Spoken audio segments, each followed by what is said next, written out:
After the company's listing ceremony ended, I sat in the VIP section, waiting for Jasper Lowe to come find me. My best friend, Yvonne Cook, suddenly gasped in surprise.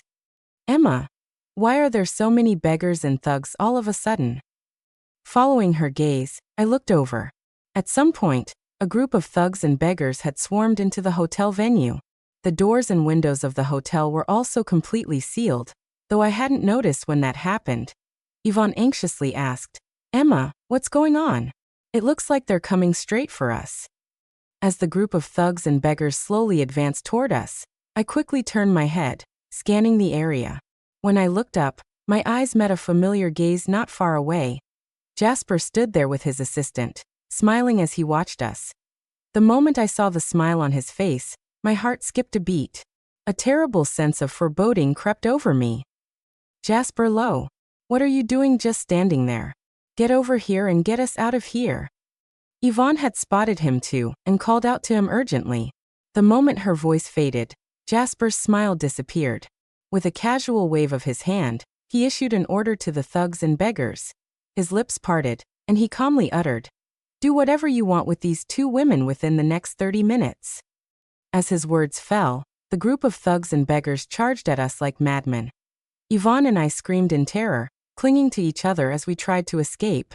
But before we could get far, we were overwhelmed by the thugs and beggars swarming from all directions, forcing us to the ground. Clutching Yvonne tightly, I refused to let go. Their filthy hands kept tugging at us, relentless and unyielding. Then came a ripping sound. Yvonne's dress had been torn apart. The sound acted like an adrenaline shot, driving the mob into an even greater frenzy. As we were on the verge of being dragged apart, Yvonne sobbed into my ear, "Emma, has Jasper gone mad? Why isn't he saving us?" Her words struck me, and I suddenly remembered what Jasper told me the night before. "Emma, don't leave after the company goes public tomorrow. I have a surprise for you," he'd said with a smile. I was lost in the thought of his so-called surprise, foolishly wondering if he might propose. I had ignored the malice and calculation buried deep in his eyes. Never in my wildest dreams did I imagine this was the surprise he had in store. Just as despair began to consume me, Jasper's voice cut through the chaos. "Stand down." The filthy hand stopped, retreating as though commanded. I opened my eyes and saw Jasper's familiar yet disturbingly unfamiliar face. He was crouched before me, looking down with a cold gaze. In a daze, I choked out, "Is this the surprise you mentioned yesterday?" Jasper nodded, a cold smile curling on his lips. "Emma, you didn't seriously think the surprise I mentioned was marrying you, did you?"